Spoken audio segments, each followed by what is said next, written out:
Hey, everybody. Welcome to the GMI Rocket Show. I'm your host, Roman Zelichenko, former immigration attorney turned entrepreneur. I'm the founder of Laborless, an immigration tech company that automates H-1B visa compliance, and also the co-founder of GMI Rocket, a digital marketing agency for the immigration and mobility industry, and of course, which brings you this show. Today is episode number 125. Beautiful, amazing round number. And our guest today is Vicka Ter-Ovanesyan, who is the CEO and co-founder of Imera. So Imera is an app that basically helps immigrants. It's like a personalized guide that helps immigrants go through their immigration journey, whether they're students trying to figure out next steps throughout their journey from their F1 OPT process, or somebody later on or on a different visa who's trying to understand the different aspects of what they need to do as an immigrant, whether it's banking, whether it's getting legal advice, etc. Imera is positioning itself to be the app that is going to be the guide throughout this individual's immigration journey. So I'm really excited to talk to Vicka today, learn all about her background and history, and of course, how this company came about and what Imera is doing. Before we get started, I do want to say thank you to the main sponsor of this episode, which is DocketWise. So DocketWise, for the immigration folks out there, is an all-in-one immigration case management platform. It has best-in-class immigration forms, customizable questionnaires in a ton of different languages, lots of integrations with everything from payment companies, calendar companies, Laborless, my company, etc. So really can help immigration lawyers build a custom tech stack all centered around DocketWise. Amazing customer service. They have great resources, especially for the immigration industry. So they have blogs, they have ebooks, they have webinars, a lot of great things, and they support things like this show. So I really appreciate them for doing so much for the immigration industry. If you are an immigration lawyer or a paralegal or somebody working at a firm and you're either shopping around for an immigration case management platform, or maybe, just want to learn about another one and see what else is out there, check out DocketWise, www.docketwise.com, or use the link in the show description. So thank you to them. But more importantly, perhaps, Vicka, thank you so much for being here and coming on as a guest. And I'm really excited to talk to you. Thank you so much for having me. I'm really excited for this. And it's so... The last name pronunciation was phenomenal. So thank you for that. And the first name, but yeah. Perfect. Well, I was born in Ukraine, and I can do like Eastern European pronunciation. So the hope is always that I can try to get it right. To be fair, Zelichenko is also like the American, and Roman. Nobody says Roman in the Roman in the Ukraine, in Russia, whatever. So which one do you prefer? I never cared. Literally don't care. I know people care and I respect them. And when they do care, I say what they want me to say. But I honestly have never cared about how people pronounce my name or nicknames. I don't know. I don't care. Okay. So what I was going to say about Imera was that, when I first started the show, a lot of the guests on here who were talking about their companies, they were all like immigration law firm focused. So helping law firms, with case management or with forms, with translation, things like that. And it's really awesome to have, over the past few years, to have watched so much more technology come out that's like focused on the immigrant, right? And there's a tie-in. We'll get to this about how immigration lawyers end up coming into the process with Imera, right? Your partnerships with companies and firms that provide immigration services. But it's like you now sit on top of the law firm technology. You sit at the tech level for the client. So I'm very excited to talk about that. But before we dive into that, we will get to all of it, even though I'm really pumped for it. Let's talk about your background, because to me, it's always interesting to learn about the history and sort of like the story of the founders and the co-founders of every company in our industry. So you are Armenian, but you personally were born in Russia, right? So Can you talk a little bit about that? Because that's sort of like the beginning of your family's immigration journey. Yeah, it's really interesting. I really think immigration is almost like a generational thing for me. So I'm ethnically Armenian. If you're looking on the screen, you're watching this live. I look very Armenian. My last name is Armenian. Russian is my first language, and my first name is actually Vicka. Is a very common nickname for Victoria in Eastern Europe. But my actually there's I will mention this to you, Roman, but my one of my grandmas is actually from Odessa, and she's Ukrainian. That's the only part of me that's Eastern European. So you love this. We'll bond about it. But my family, my dad's side of the family, are Armenian. That's where I got my last name. And my great grandfather escaped from the Armenian genocide. He moved to Russia, and he was one of the only person from his family who escaped. Then settled in Russia.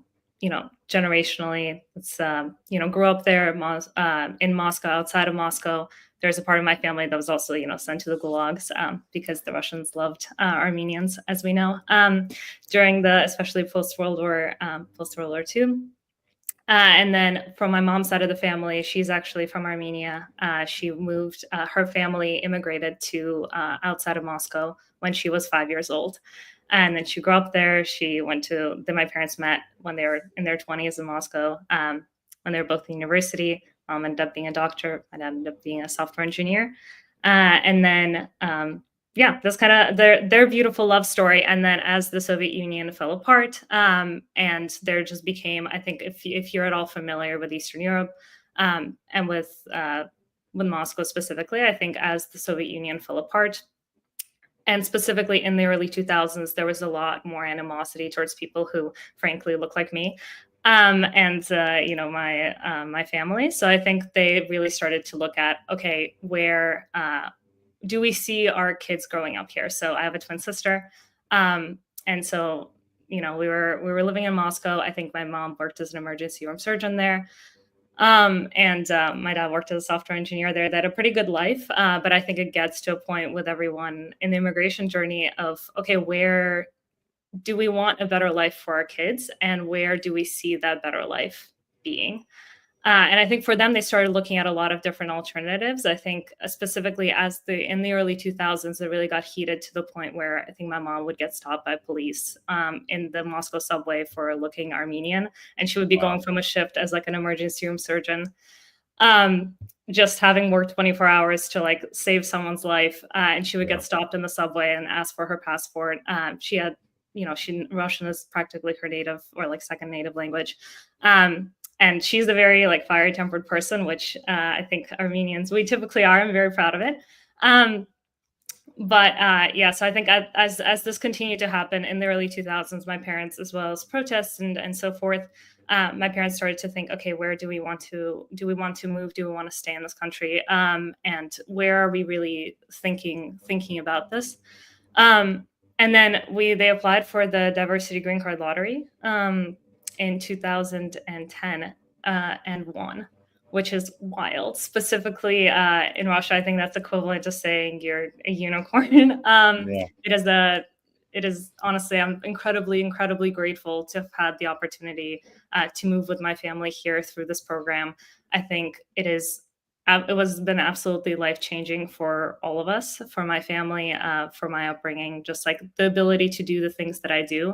And most importantly, also to just have the rights that I have, and including the right to free speech and all those wonderful things that I think in the U.S. you kind of consider as your basic rights, but are not the case in other areas of the world, obviously. So for me, that was really impactful. So we moved to the U.S. 16 years ago. It has been a wild journey. When I first moved here, I did not know any English. I remember the first day of class. You don't really have headaches as a kid. But me and my twin sister, we walked out of that school. We were we did not understand anything. And we moved to Boston. My parents really cared. They literally looked up, best areas to move, and Boston came out. How old were you? How old were you when your family moved here? I was almost 10 years old. 10 years old. Okay. So you came into the middle of towards the end of elementary school. Yeah. It's and I will say Boston is an awesome place to grow up. I grew up I went from taking the train in one city to taking the train in another. But it's been an awesome place to grow up. I will say I was probably one of the only Middle Eastern peering people in my school in Boston. But it was a very good experience. You do learn the language like shockingly quickly when you're a kid. And I will say, like, I think my my accent's at this point basically gone, but it was pretty much gone by the time I was 18. But yeah, it was a really good experience. And then obviously got my citizenship here.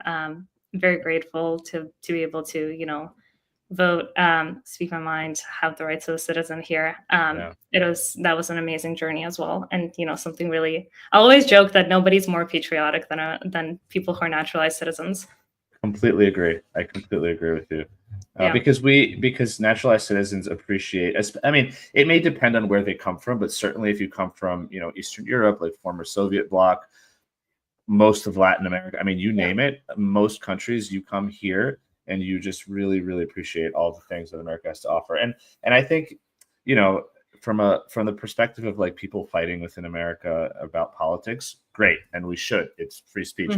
But sometimes I think more people need to get out and travel and actually learn about life in many other countries to come home and appreciate and say, look, America is not perfect. Like no other country is perfect, especially a country of this size, this scale and scope, this amount of diversity. It can't be perfect, right? But there's so much good here and so many opportunities. It's interesting. It's interesting. So my approach to it was always, okay, my parents went out on the street and protested the government in Russia, and they did their part. And, I think one of the most beautiful things about being, now an American citizen is that right to be able to go and like protest and speak your mind. So I actually like actively really, I think for me, it's such an important part of being an American is the fact that I can go outside and speak my mind. I can go a lot of the again. I think the protests if you show a lot of the American kind of, I would call them, a lot of them are parades. I think I started there was a lot of like pro-choice parades. I started going to in Boston when I was younger, and it was so beautiful to see like the contrast of protests in say Moscow, where it is very dangerous to protest. And there's a lot of violence and things like that. And then you come to the US. And I think a lot of that energy, obviously these were demonstrations in Boston, a very liberal city. So take that with what you may, but it was so beautiful for me to see that I can go outside with like a poster, and it's happy. Like people bring their kids. It's great. So I thought that was really. And beautiful. You come home. You don't end up in jail. You come home. That's another thing. It's beautiful. I love it. It's great. Go America. Actually, July 4th is coming up, so this is a good time to have this conversation. Very, very patriotic. Yeah. So before we kind of move on, just because you were like when my family moved here, I was 2 and a half. I don't remember it. All intents and purposes, all of my memories are from America. You came here, you sort of, I guess, had probably some friends when you were back in Moscow, and you had to come here, a new language, right? Like totally new environment. Do you think that any of that sort of shaped the way you interacted with, whether it's people or like did it impact you in any way as a younger person when you moved here initially? Yeah, I think there was definitely, there was a culture shock. So I didn't speak any English when we moved here. And I think this is still 2008. So I think people in 2009, 2010, and people are still obviously a lot less politically correct than they are right now, especially if you're somebody who's immigrating from Russia. So there's all the terrorist jokes that come with that as you go through elementary school with kids. I will say, me and my twin sister knew how to stand up for ourselves, so that was definitely a big part of it. But I think the culture shock was pretty big for sure. The language, so we didn't speak any language. They actually, so I don't know if you know this, but because we're twins. I don't know how it is in Ukraine, but in Moscow, you actually stay in the same class, and they don't have issues with that. So twins actually stay in the same school. And then I don't know if this is the same in other parts of the US, but in Boston, it's a policy to actually separate twins into different sections. So when they told us this, when I was when we first came here, me and my twin sister were just like, nope, like Yeah. that's not. So I think my school made the first. I think that this was the first time in like years that they kept twins together in the same class, and we stayed together for like 2 years, and they separated us. But just thinking about like how additionally difficult it would have been if on top of the fact that you get you're obviously there's like some language barriers and things like that. You don't have if I didn't have another person who spoke the same language as me at all. And when I say I didn't speak English, I mean like nothing. Like ABC, that was it. So but great, you kind of get put in there. The first 6 months you're really confused. I will say I was like I think me and my twin were at sixth grade level math, so that thankfully we really pulled through on that, because I think the education here on math is like a little bit slower. But it was the first year was definitely a big learning curve. So you graduated, I guess you went to middle school, high school, all of that in Boston, right? You went to University of Rochester and you studied, economics, political science, and Spanish. I'm looking at your LinkedIn profile right now. Oh, thank you. This is great. But so my question to you, I mean, so you had this like interesting career. Just out of curiosity, you come from, post-Soviet Russia, right? There's still a big emphasis on math and science, as you said, engineering, et cetera. I mean, your mother's a physician, your father's an engineer. You didn't study engineering, or I mean, you sort of did economics and poli-sci. What were you thinking at the time in terms of like the career potential or possibilities for you? Yeah, so you'll find this interesting, but my twin, I have a benefit. My twin sister is in medical school, so I feel like at least one of us is doing a more a path that the immigrant parents really approve. And I will say she's incredibly smart. She's wonderful. And honestly, out of places to go to medical school, Miami, great place. So definitely recommend if anybody's considering sending their kids to medical school. They'll be a lot happier if they're in a warm climate. But for me, I was actually really good at math. But what happened was, I think what we talked a little bit before about the sense of political activism, actually started working for a lot of nonprofits. I worked for like part-time. I literally did this after school. So if I wasn't, so I also did very competitive sports while up until basically the end of high school. And part of going to college was also me choosing, like, do I want to continue competitively swimming, or do I really want to focus on my education and really kind of go through school on that? But I was a really good student, but I think my parents really tried to push the math and sciences, and I was really good at it until I was around 14, and I realized that I loved working with nonprofits and political organizations. And because I lived in Boston, and I think not enough people do this, by like 16, 17, I was actively doing, working with the State House. I was doing political outreach to actually a lot of immigrant communities. I was also running a page called Portraits of Immigrants Boston on Facebook. If you want to check it out, that's a relic right there. So, but yeah, it was, I think for a long time, my parents were really confused. And I think to this day, they're incredibly confused. And then I remember after college when I went to work in finance, and I think a couple of years after that, I was trying to explain to my grandma what the stock market was. She called my dad really concerned after this and goes, because in Russian, the way you say like this, like you invest in the stock market is you say like, so my grandma calls my dad. She goes, "Did Vicka get a job playing the lottery professionally?" And so I think my grandma was also like she's an aerospace engineer and math professor. She was everybody was confused. But I think for me specifically, I kind of knew that I wanted to do something that impacts people's lives actively. And for a long time, I thought that was going to be politics. And then right before going to college, I actually helped run a campaign. And that really made me realize that maybe I don't want to do politics full time. And that really was a changing section for me. And I thought, okay, is there a way through the private sector to make changes? Because I saw just how slowly the government moved. And I saw that, during my time kind of working in these organizations part-time. And then as I, literally spent 24/7 running helping run this like local campaign, I realized that there's a lot of things that I did not love about the way the political system was set up, Mhm. even though I think it is great and everybody, um, and then like through also working in it, and some of the way the policies were really getting drafted. So I thought, okay, cool, let's try economics. It's still, I will say, University of Rochester is a school for nerds. So very economics is just math there. So had to use a lot of that. It's a very like PhD prep school. I love it. Go University of Rochester. But yeah. Yeah, I studied financial economics in college as well, and Yeah. and philosophy and politics. So like I kind of, but I had to do Oh two separate wow. majors. It sounds like you did one. No, That was was mine was two separate ones as well. two But separate oh, ones. that's a law school pipeline apparently. There you It go. is a law school pipeline, exactly. And it was very math heavy. And I similarly kind of didn't know what I wanted to do, but I wasn't thinking about politics. I was thinking more about the financial sector. And then Mhm. I interned there, and like you did, realized I don't know if I want to necessarily work here Yeah. like in this capacity.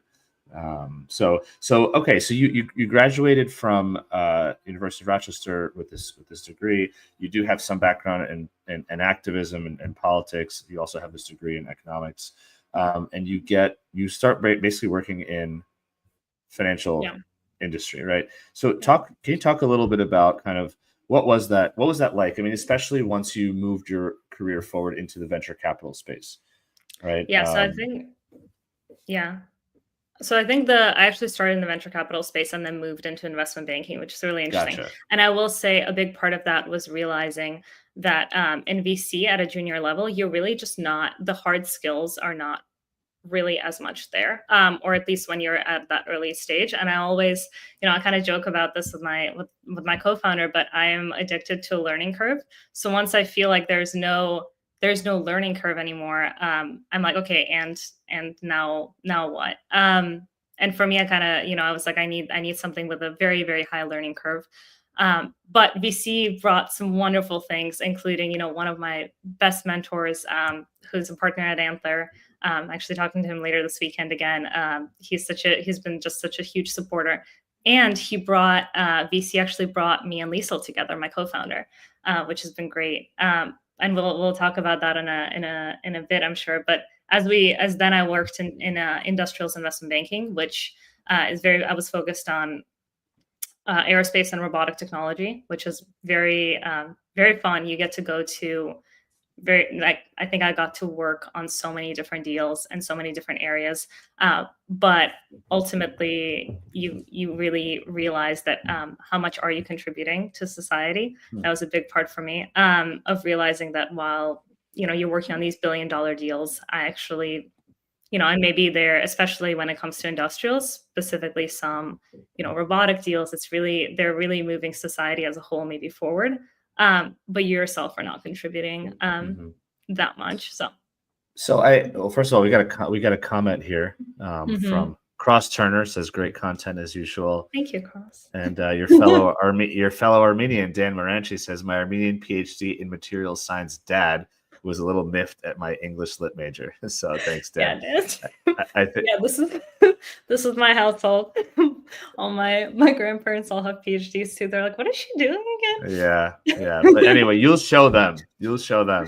Exactly, So exactly. There you thanks for the comment, Dan. So before I move on from VC though, because I think this is important, in part because first of all, more immigration tech companies are getting venture capital funding these days. Not all, right, but that's definitely becoming more popular. But I think a lot of times folks in our industry don't really understand how venture capital works.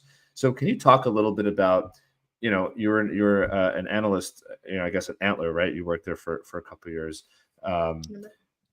or a year. What was it like? What did you do? Like what did you do as a venture capitalist or as an analyst at a VC Yeah. firm in terms of looking at prospective companies, different industries? Like how does it work in a sense for folks who may not know? Yeah, so for VCs, it really depends on which stage you're in, right? So as I was looking to, I think Antler is a very early stage fund. I was actually their first analyst out of their New York office that they just opened. So they're based initially in Asia. They really expanded there, and then in 2020 they said we're going to open our first New York City office. Um, And that was their first US office as well. And I was their first analyst, which is really fun. The team has grown so much since then. It is awesome. It is a very different, I would say, system now than it was then. They were obviously, I think some of the team is still there that I worked with, and they're lovely, and just great people all around. And they still have a New York City office. They also have an Austin, other ones now. But as you think about VC at that early stage, it's really all scouting. So I think for a lot of people, as they think about their career path, especially if you want to do anything in financial services, which is what I was thinking at the time, in order to really go up the scale in VC, as an analyst, you do a lot of scouting, maybe you do some financial modeling, but at that early stage, like companies are coming to you, they have an MVP, maybe they have an idea, you're really betting on the founders. And at that stage, like there's just not that much financial modeling you're doing. Yeah, you're doing a lot of market research. As an analyst, you're basically scouting, doing the first interview, and then passing it on to the rest of the team. I think at Entler, there's, obviously now they're an accelerator, so a little bit different. But at the time, that was a lot of what I was doing. And what you quickly realize, I think, is that for me at least, I realized that I wanted things that are a little more challenging. So for me, that meant, the hard skills that I didn't know. So building out fund models, financial models, being able to be incredibly technically sound in what I'm doing when it comes to financial industry, but also I think as it comes to just a very steep learning curve, I think VC has some incredibly smart people, and they will also tell you the same thing of go do something else, go start a company, go work somewhere else, and then come back, because that industry knowledge is really important. I think I'm now, after, I don't work in industrials obviously anymore, but I think I'm one of the few people on this planet who knows what kind of tape holds together windmills. And or what kind of planes, what a B-99 plane does, how do you remodel it in order for it to carry, certain types of packages, or, be able to fly at certain altitudes. So it's, you kind of get some other industry knowledge from other places, right? So, but I actually think more and more immigration tech companies should be getting VC funded. We're VC backed by two amazing funds. They're awesome, but yeah. Why do you think that? That's a really interesting comment. Why do you believe that more immigration tech companies should be VC backed? I think this is a lot of what we've seen with immigration specifically, is that immigration lawyers right now are doing absolutely God's work. But a lot of times they're really engaged at a point in an immigrant's life where they need immediate, urgent help. You don't really see immigrant lawyers that are, having weekly calls with their client to just check in and make sure that everything's fine for the 5-year or plus immigration journey.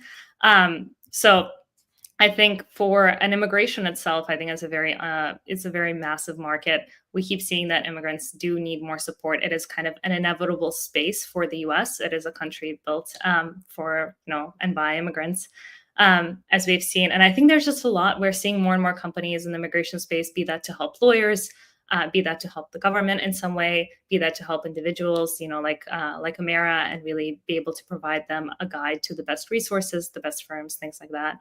And, we also help people, set up a bank account or get a mobile phone and stuff like that. Mm-hmm. But I think as it comes to funding, it is so imperative for an industry.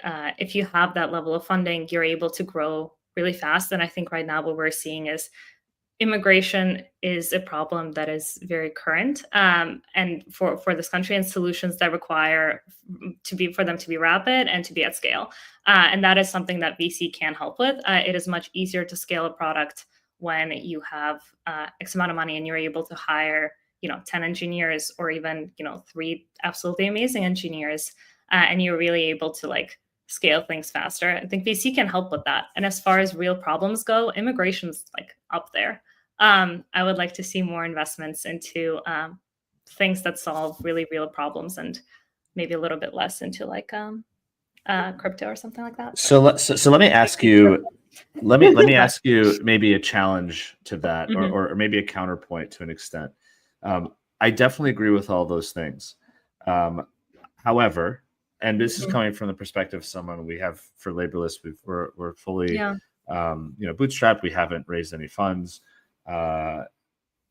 venture capital also has certain requirements, right? Mm-hmm. It has a time horizon, like you need to hopefully get to some level of revenue or whatever until a certain time. Typically firms want to have some rate of return. Obviously, they might invest in 50 companies, 48 of them don't, lose money or like break even, and then 2 of them are gangbusters, and that's how they make their money. So understandable that they can't force you to do anything, but my understanding is that when you have venture investment, there's pressure to do certain things. Now, in some instances, I think that's good, especially when it's a consumer-based app, which I guess Imera is in a sense, because your target audience is immigrants, but you're not selling them, like it's not an app where they can order a masseuse to come to their house and you need more of that, whatever. This is like, this is a very sensitive, personal like topic, and people have different immigration sort of journeys and pathways and starting points. And also it is based on what's happening in politics, maybe a visa, so there's so many moving parts. Do you feel that with venture investment, sometimes the pressure that comes from firms can sort of counteract or oppose the right thing to do for the firm, for the company, given like the nature of the immigration process? Yeah, I think that's the risk with taking any outside capital, right? I think if you take a loan, that's kind of a similar situation. But yeah, I think that's a risk with any VC company, with any VC investment or any outside capital investment, right? We're now seeing, say your company, Laborless, right, gets acquired by, I don't know who, Fragaman, for example. Now you have this boss, you're almost responsible to them, and at the end of the day they will kind of do as they please with this, and I kind of, or if there's, I think, a good example. Let's talk about the companies that I think are some of the best ones in the industry that are VC backed lawfully. They have absolutely changed and so significantly improved the way people are able to track their visa cases.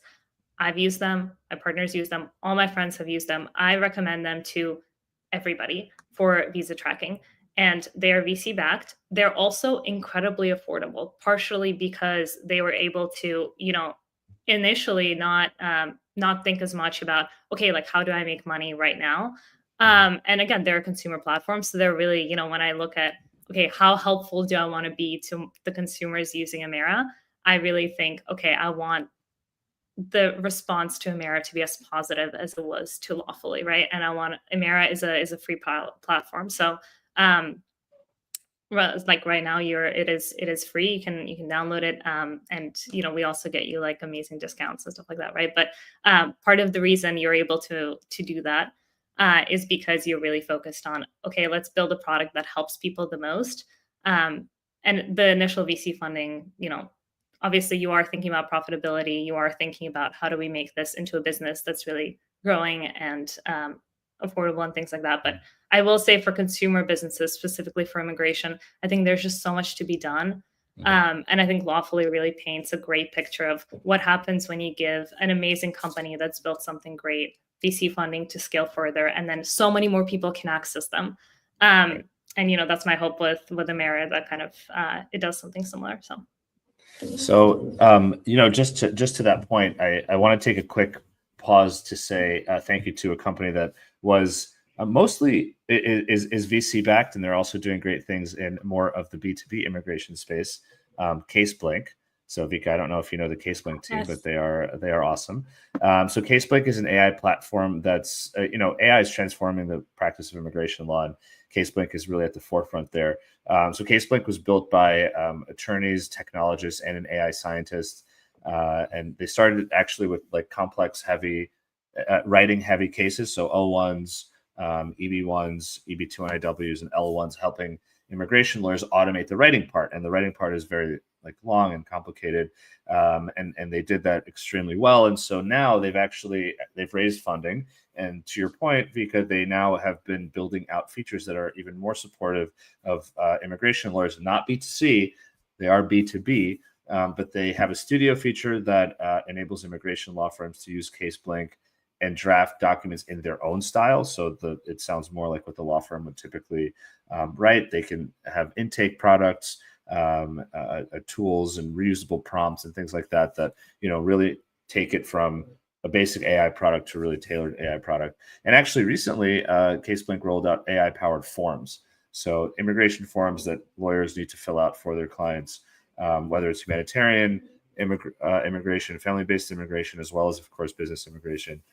So yeah, they have investors and they've been really doing great. I'm rooting for them. I like them. They're a great team. So for any immigration lawyers that are interested in exploring an AI, like a really kind of foundationally AI-based product, whether it's for drafting documents or for case prep or something like that, do check out CaseBlink. So their website is caseblink.com, or the link is in the show notes. So another VC-backed company there that's doing good work, and they have a challenge of not being B2C and being B2B, but I think they've been navigating it really, really well, and I'm excited to see that happen. Now I feel like FOMO. Maybe I should go out and get some venture capital funding just to be part of the crew. Okay, so we've talked about. So this is what you did in VC. This is like kind of your thoughts about venture capital. But the other thing that can happen when you work at a venture capital firm is you get exposed to wonderful founders and co-founders of portfolio companies. And sometimes those portfolio companies maybe don't necessarily go in the direction that you want it to go or whatever, but you build relationships. So talk a little bit about how you met your eventual co-founder of Imera. Yes.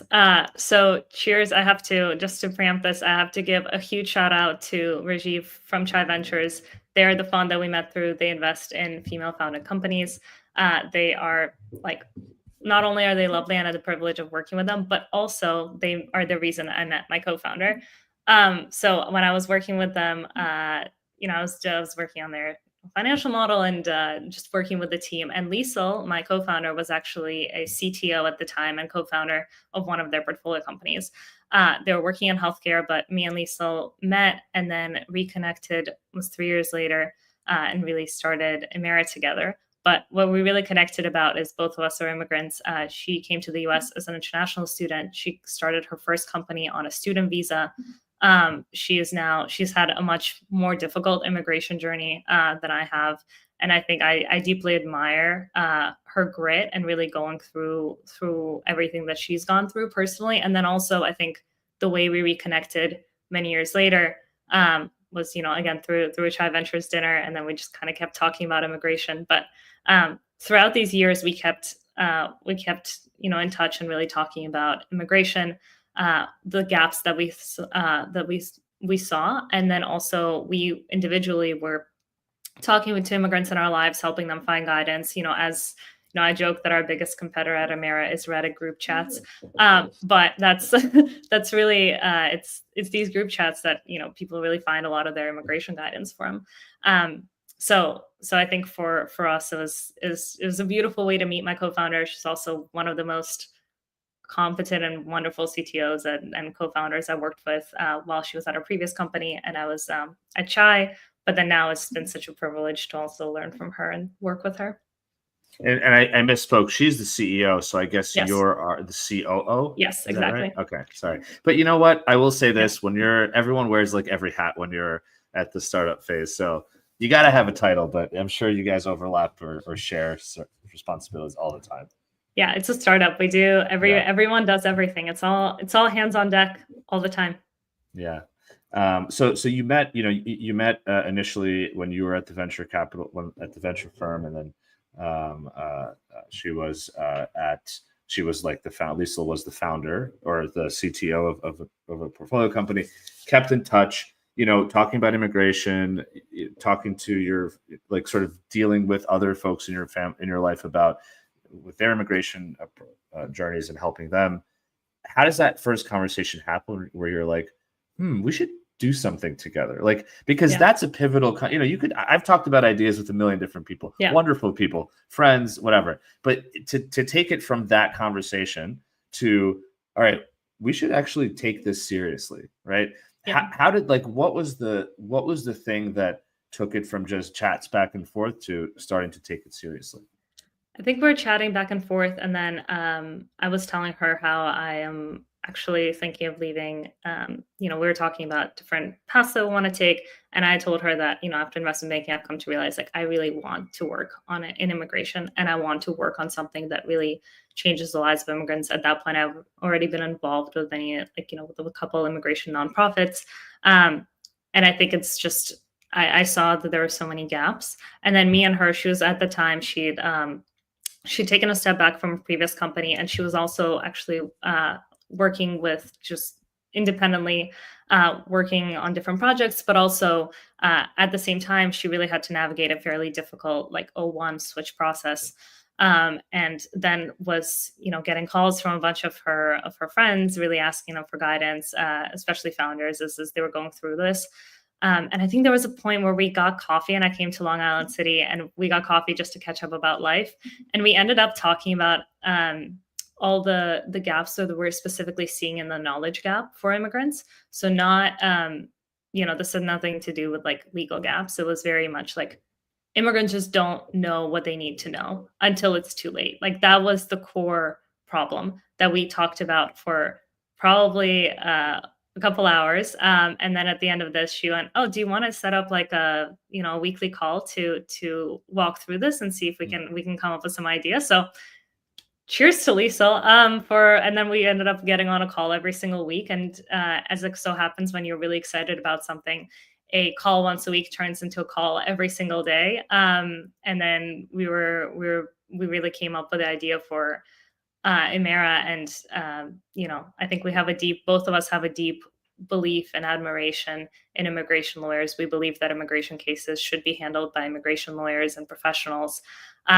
So we wanted to really build something where we could make sure that immigrants know the pathways that are available to them. And then also that we make sure that they get access to the immigration providers that we think that are great, that will take care of them and that will, handle their cases very well. We obviously met through, like, me and you met through Jacob Sapochnik, who is one of, Sapochnik Law Firm is one of the partners on Imera. So I think there's just so many, and I think there's a real value to being able to show a person what a path is for them, and then being able to show them, hey, here are some partners that we know will make sure that your case is handled well, and you're in good hands. And to your point earlier, not just your legal case, but your whole immigrant journey. So yes, here's our partner for immigration law for your filing, but here's also our partner when you need a credit card. He's also our partner when you need to figure out how to get a phone, etc. So how does Imera work? Walk me through, if I'm sort of pitching this to somebody or trying to explain it to them, help me visualize what the app does, how it works, when somebody should download it, etc. Yeah, so you can download it on your first day in the US. You can also download it, years later as you're thinking through different steps that are available to you, or as soon as you find out about Imera, which is how I like to pitch it. I would like for you to download it immediately, as soon as you find out about this. But what basically the onboarding process looks like, and obviously for reference, we launched out of our closed beta into like a larger beta this in the last 3 weeks. So we're getting active user feedback. We love it. We've also spent the last 6 months building a pretty big community through in-person events. And when you were one of them, but we really focused so much on building a community around Imera, so that now we're able to get a lot of feedback and really have our users input on this as we build it as well. And a lot of Imera is built through things that people have told us in our community of, hey, like this would be really helpful. We're like, great, can we add this in? Yeah, we can. But as you download the Imera app, so everybody watching, download it now. And then you tell the platform what your visa currently is, what your goal is, what your nationality is, because as we know, nationality really does have an impact on what visas are available to you or makes sense to you for you. And then you go through the onboarding process. You tell us a couple of your goals. So for example, if your goal is to become more financially literate, or you're just onboarding to the US, you want like a mobile provider, things like that. Or if you're looking to switch visas, explore alternative visa paths, we can do that for you as well. And then, you get onto our platform, you have this dashboard where we show you, okay, here's your current visa. Here's your expiration date. So part of it is we want to make sure that you know the options that are available to you before it's too late. And what we've seen in our own personal journeys, and then others who are, our loved ones, is that people don't start thinking about the alternatives until they have 60 days to leave the country. And we show you the different alternatives that you have. And actually all the visa paths, we've run them through one of our legal partners, which has been great. Thank you, Jacob.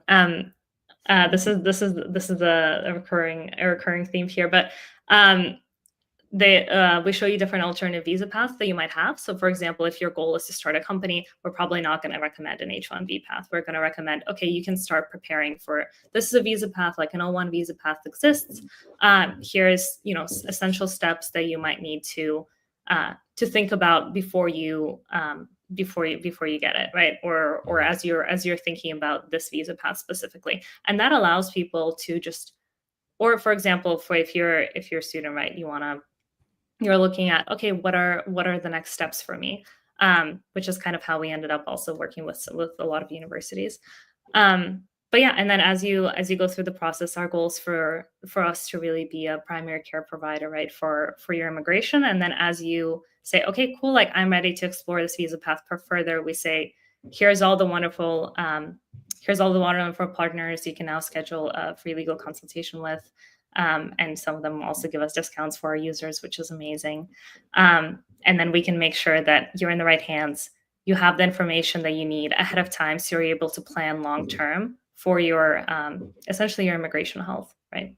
So what I found interesting was I kind of assumed first when you said goals that it would be, okay, I'm here on an F1 visa and my goal is get a full-time job or U.S. citizen. Ultimately, exactly. You always assume that it's U.S. citizenship, but you're saying that you can even solve for micro goals. Like my goal right now is to get a phone card, or like my goal is to get a bank because I'm just working. I have cash, and so you're saying that Imera will effectively meet you where you are and provide you with knowledge and information, and in some cases resources and partners to help you reach those goals. So it's not like if I came here on F1 visa and I need a credit card, you're going to say, yeah, sorry, I don't know. I can help you get your citizenship. I can help you I can help you map out the plan for your citizenship, but I can't help you with this other thing. So you can actually help an immigrant regardless of how big their goal is or kind of how small and short term their goal is. Yeah, I think obviously we have limitations, and we're always growing, right? But we do have part of the beauty of being able to also bring on experts and partners in these fields is we have, like, in our onboarding, one of the things that I think the option is, I just want to have better financial literacy. Like that's my goal. And we have partners that help you with that. We're working to onboard more. So actually, if you're listening and you want to work with us, we now have over 15 partners on our platform. And we want to let experts do their job, and we want to make sure that everybody has an expert to help them with each one of their goals. So yeah, and I'll get to asking like who exactly you'd want to reach out to you, with respect to Imera. But okay, so the idea would be that I'm an immigrant. Let's say I just entered the U.S. Maybe I'm even just planning. Like I got my visa approved. I'm still waiting to go to the consulate for my interview, etc. But I'm thinking forward. I'm going to come into the U.S. on a work visa, on a student visa, etc. I download Imera. I put some of those like onboarding demographic information in there. And then I can sort of interact with the app, get some information from there, and then in some cases be connected to partners. Yes, correction though, we only work with people once they're already in the country. So we don't do the actual relocation aspect, partially because for us, we really want to be your guide once you're already in the US and help you through your US journey. But can they download it when they're abroad just to start thinking about US based, or like you can only download it while you're physically in the US? Ideally, eventually, yes. Not right now, because I think there are great regulations when it comes to software and things like that. But because we're a mobile app right now, we're really focusing on people in the U.S. And frankly, that's also what we found, because it's relocation to the U.S. is a whole different ball game, right? So it's I'm happy to work with people as soon as they get here. Through universities or accelerators or other partners. We're partnered with a number of accelerators. But we do work with people who are here already on student or work visas. Got it. So really, they should be entering the U.S. They get off the plane, and then in the airport, it says, "Welcome to America. Download the Yes, Imera app." exactly. You read my mind. This is great. we gotta get you into the FAA. I know. And have it plastered all over the airports. Oh my God. I saw I think last time I landed in JFK, there was a dating app advertisement. And I was like, wow, really just like, and it was immediately, I think I got off and I was like, wow, really? Like not Uber. It was like, I forget what the new dating app was called, but yeah, it was really funny. I was like, okay, I guess if you're coming for love, is it called Love in 90 Days? No. Welcome to the yes. Do you need a visa? Download this app to find your that's not gonna fly with USCIS. Find your love here. This is great. Yeah. No, USCIS will not be happy with that. Okay, so that's sort of like what the product does. Who is your target demographic? I mean, is it really anybody? It could be a student. It could be somebody who is older that has a career. Can it be somebody who's entering the U.S.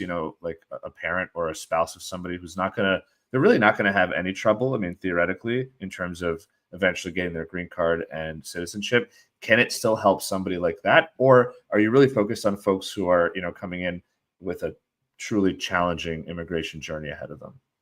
We're focused on people coming for school and for work.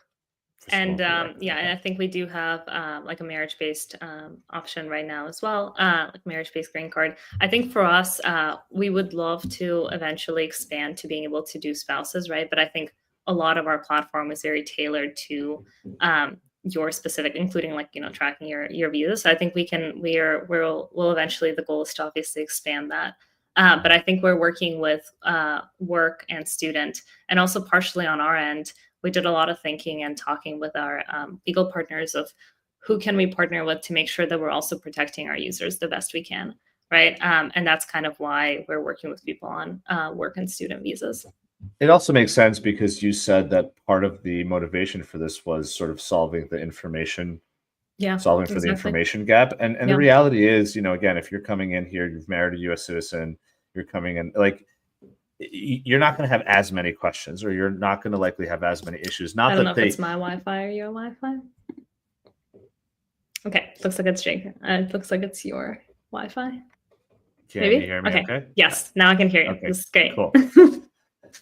So I was just saying that, to your point, when you don't have, when you're marrying a U.S. citizen and you're coming in that way, you're generally not going to have as many sort of challenges and issues there. So it does make sense where, look, you're going to go and try to support the people who really need it. And, I mean, you're coming on an F1, especially for undergraduate. You're 19 years old. You're a kid. Yeah.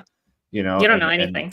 You don't know anything. And the universities, of course, they have their departments and they do help. They provide resources, but it's typically never enough. To your point, folks go on Reddit. They go on a whole variety of online, fora, I suppose, just to figure out what to do. What are other people doing? Like, hey, I'm from here. I'm studying here. What do you think?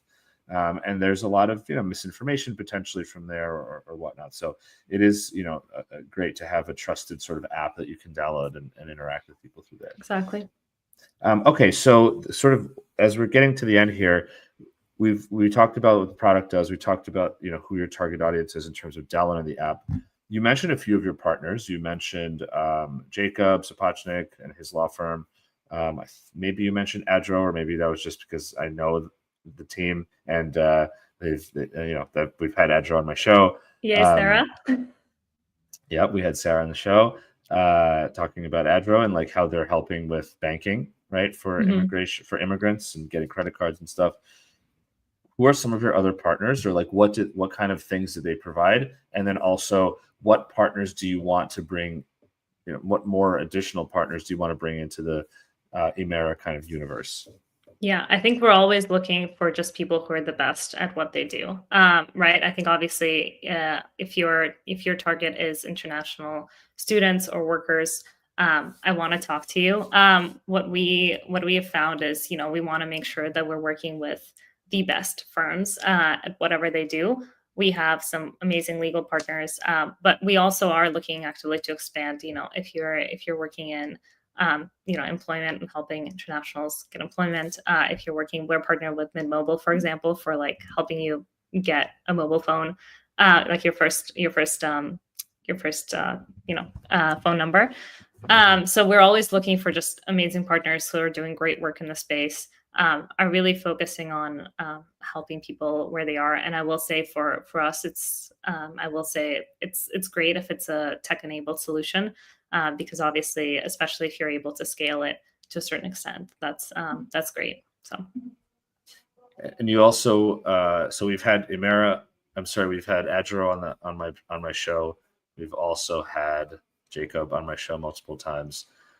So then you've got phone. What are the things are you thinking about, in terms of kind of, like resources that you want to create for immigrants? Basically, the reason I'm asking this is because if someone's listening to this and they're like, oh, I do this and I could help, our company provides a service or whatnot for immigrants, we should connect with you. So that's what I'm, Yes. So I think what we've been seeing a lot is, obviously, I kid you not, most of these service providers either came to us directly, or one of our users or like early community members said, hey, I would really like a job partner to be on your platform, somebody that can help me find a job. And we went, okay, great. Let's go do research in this. Let's go do research in the space. Let's see if there's somebody that we can onboard. So I think what I've found a lot is, obviously financial is a huge aspect for immigrants. Being able to find housing is huge. I think housing is one that I would love to offer a partner that does some kind of housing or helps you find an apartment. As you know, I think one of the biggest challenges when I moved here, when anybody moves here, is you don't have a social security number yet. You don't have, or if you do have a social security number, you don't have a credit card. You definitely don't have a credit history. So when you go and try to find an apartment, it is a huge uphill battle. Especially, I mean, obviously I moved here after the 2008 crisis, maybe not as representative, but I'm having friends have that now, where even they graduate college, they're international students, they've never had a credit card before, they don't have a credit history, and nobody will rent to them. And they have an offer letter. So if there's anybody solving that problem specifically and being able to connect them, we have a housing partner in New York, which has been amazing. They're great. But I would love to onboard additional partners to kind of help with those things. But if you do any kind of support for international students or workers, please reach out. I would love to connect with you. I also think Imera is a huge, we joke about this, but we love being a partner to everybody, and we really are a shared resource. Our immigrant happy hours, which we do bi-monthly in New York, we always partner with a different person, with a different partner every time. So we're a super collaborative team. We think the only way to do anything in immigration is through collaboration. And even if you aren't on our platform, I want to talk to you. I want to know what you do, and I will probably send people your way that I'm unable to help through Imera. This is it's all about being able to provide the best resources for everybody. So I love that, and I think immigrants increasingly need more and more resources that are personalized and nowadays tech enabled. Especially as folks get more and more tech savvy and are getting more used to using their phones. Exactly. That's really awesome. I commend you. I think I'm really excited that you guys came out of your private beta into a public beta only 3 weeks ago. This is like a first look here. I know. So keep your eyes and ears and on Imera and watch and send me feedback. Send me all the feedback. This is the most important part. Send me all the feedback. We love it. We are actively implementing it. We have an awesome team. That's we're an awesome team of people just really who want to make immigration so much better and our platform so much better. So send me all the feedback. I love it. Okay, so as we wrap up here, sometimes I like to ask a fun or interesting question. We talked about this a little bit. I got your last name right. Yes. Some people butcher my last name. Frankly, I think it's a little bit easier, although I've been saying it my whole life. It's just you sound it out. But you shared with me that you have a funny story about your last name that you want to share. Yes. So I know many of you guys have immigrant parents. They do not mess around. And my mom is Armenian on top of it. I love her so much. But for years, me and my twin sister were competitive synchronized swimmers. And we did a duet together. We competed in nationals. And at one of these competitions, notoriously when they call you up for any award, they say your name. One of these competitions, me and my twin got, I think, second or third place. And we were really excited. This was our best score, the highest score. I don't know how many of you are familiar with synchronized swimming. Now it's called artistic swimming in the US, but it is a very, very challenging sport, but also you're almost competing against yourself. The score, it encompasses a little bit of everything. So we're in, and I forget where we were, but I think we were like in Buffalo, New York, which is just, and it was winter. It was a very long day. We're already kind of miserable. And my parents, God bless them both, my mom and my dad, were at every single competition for every sport that we did competitively. Then when I proceeded to like swim for Massachusetts for swimming, they were also there all the time. But we get to this podium in Buffalo, New York. They're announcing the winners. And at one point they go, okay, first place is like Jessica and Anna, I don't know, Smith. And then they go, second place, Victoria. And then they say, Irina, which is my twin's name. And then they go, Ter-Ovanesyan, something, the twins. And my mom lost it. Oh my I don't gosh. think I've seen my mom angry. I don't think I've seen her this angry. This woman with the like super Armenian looking woman, very with a very thick Russian accent, goes up to the judge and she goes, "How dare you? You could pronounce Smith. You could at least try to pronounce this Armenian last name. Like, what is this?" Anyway, me and my twin sister at this point were like, we don't care. We got our score, we got our medal, whatever. My mom is reading this poor woman to filth. She is so scared. Eventually my dad comes in. He's a very calm person. He's like, oh, okay, like it's fine, no worries. But both of them have thick Russian accents. This lady just keeps getting more and more scared. It's very but yeah, and that I was like very, very deep. And at the time I was like, oh, it doesn't really matter. But now my first name is Vicka, and I think for a long time I didn't really care if people mispronounced it. Now I'm like, I'm very proud of my first name and my last name. I think we're a country of immigrants, and I try to get people to, I don't get upset if they mispronounce it by accident, but I now, when people ask me how to say my name, I'm very, very proud to say it. So I think that's a little story, but yeah. Oh my gosh, the poor woman in Buffalo. She did her very best. She's traumatized for life. She did not do her best, but she tried. She was also tired. Oh man, that's hilarious. Well, there you go. Don't mess with immigrants' last names.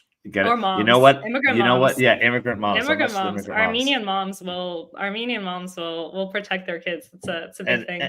And it's always good to ask people, how do I pronounce your last name, and try. It's always just try your best. Or first name, yeah. Oh man, that's great.